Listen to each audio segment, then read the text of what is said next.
much for taking some time to talk to us here. You have the private sector from the continent and beyond, the people that drive the economies across the continent. And President Ramaphosa, you have the privilege of chairing the G20 this year. And there are many people here, private sector, governments, who are hoping that because you're in this pole position, you can advocate for the extension of AGOA, the African Growth and Opportunity Act, quota-free, tariff-free access to the US market, in a time when the opposite is happening. And in your case, have you even been able to convince President Trump to show up?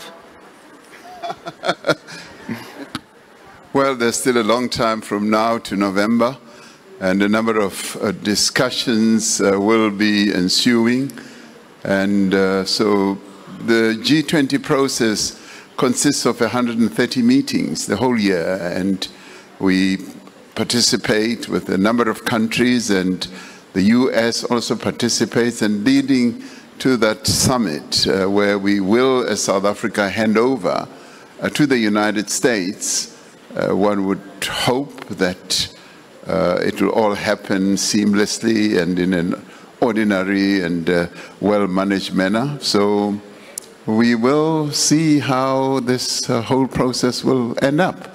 But we are excited as South Africa, and very privileged to be heading the G20 for the very first time on the African continent. And we're particularly pleased that our own continent as a whole, through the AU, is now a member and will be participating fully as we get the world to discuss our priorities and our theme, which is solidarity, equality as well. And as we do all that, we expect that our key priorities will become top of mind in the discussions that are currently taking place leading up to the Leaders Summit in November.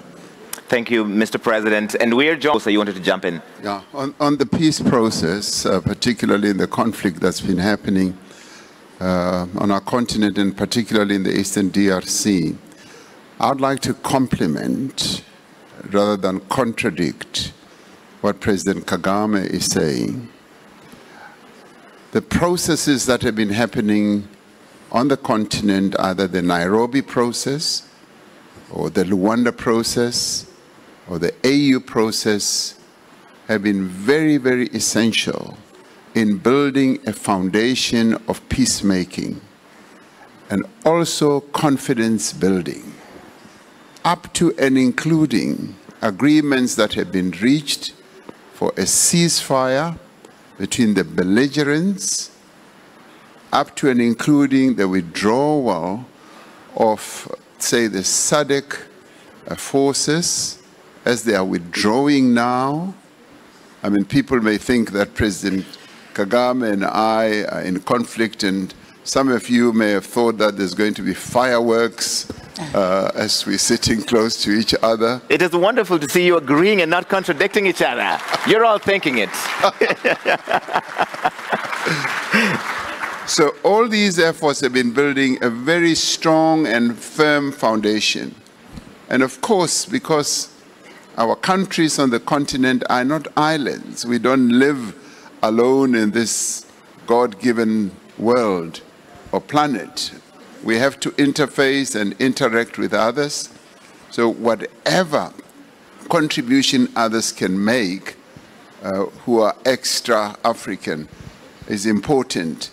But in the end, we must also remember the principle that we have adopted as Africa, that African problems or African solutions for African problems. In the end, and President Kagame knows this, whatever discussions are happening, in the end has to be endorsed, signed off, and owned and appropriated by us as Africans. Because this is our continent. We are in charge of the future of this continent, and we must build peace ourselves because we live on this continent, and therefore we have a deep responsibility to ensure that peace does indeed prevail And what they are doing with Qatar, US, or whoever is part of the peace-building process, but it is inherently African. And we must thank and applaud those who are assisting because they are our partners, but we are the owners of the whole process ourselves as Africans. President Ramaphosa used to address family meetings during COVID where he'd have tough conversations with South Africans. And I think, was there a family meeting between you and President Kagame where you had this tough conversation? Well, we have family meetings unbeknown to many people who see certain things happening just 2 seconds, 3 seconds.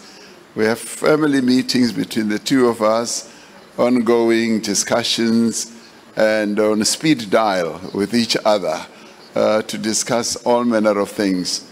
So forget the psychedelic things that happen in the air. Focus on what we do together to build the peace process on our continent. Thank you, Your Excellency. Are you surprised that only 17% of these business leaders feel that the AFCFTA has impacting their business? Yes, well, it is... Because you're a big advocate of the African Continental Free Trade Area. Yes, which I'm about to speak about.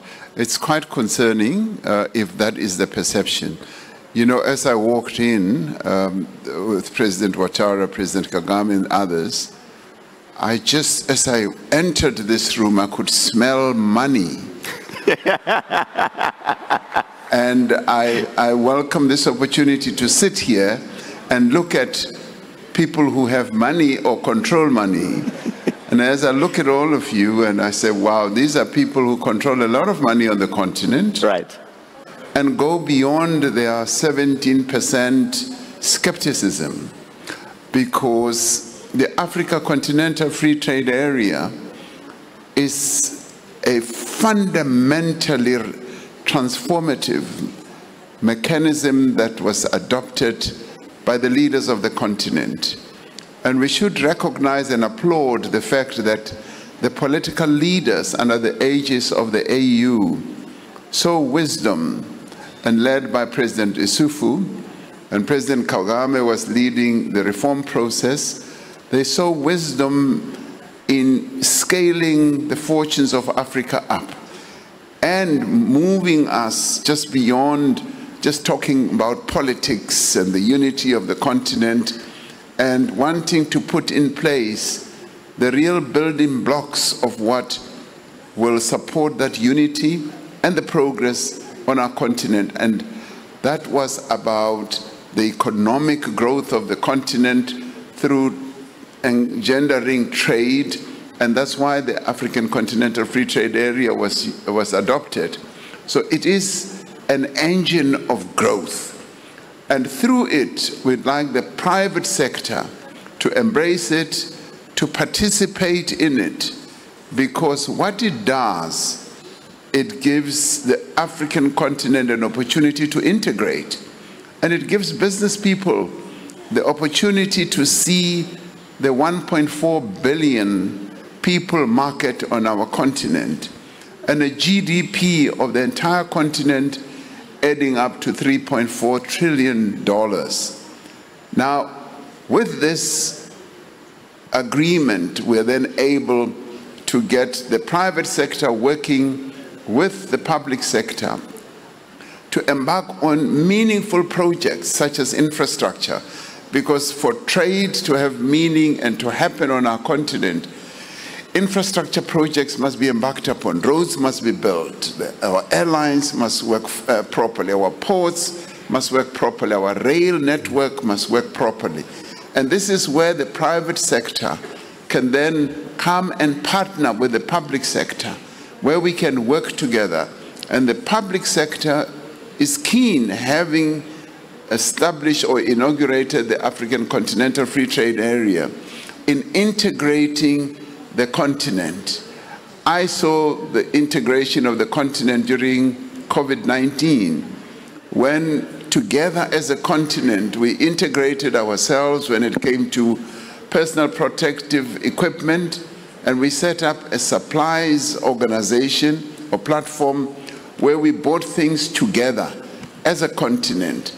And then we came to vaccines, when the West just kept on supplying vaccines to us, and President Kagame, President Macky Sall, myself, and many others then said, we want to make our own vaccines. And then we started a process of integration of things like vaccines into Africa. So we started seeing integration. And what has that led to? A number of businesses being established.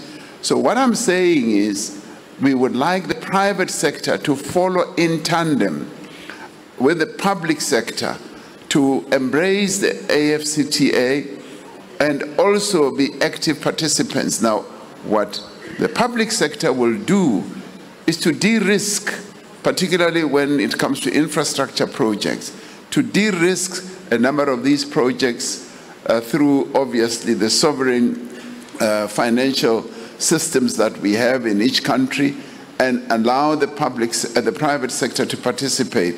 So we are twins, we are pods, and we need to work together.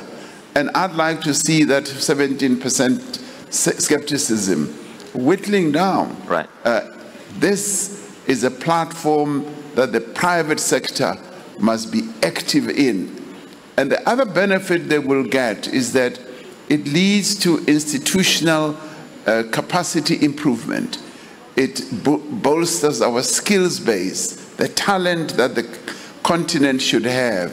It opens up trading regions beyond just the regions, but to the whole continent.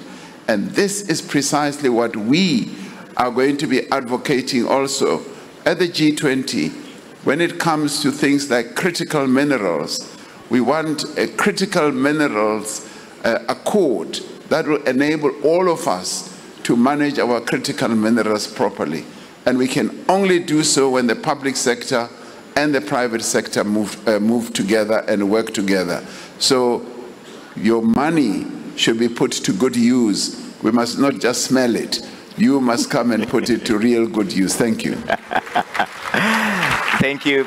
President Ramaphosa, these people are sold. You're preaching to the choir in some ways. We all believe in the dream of the FCFTA.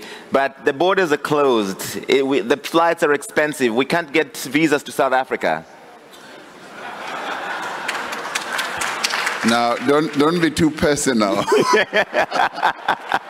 But the Africa Continental Free Trade Area is going to be the pathfinder, the road opener for all that. It's right. going to enable all that.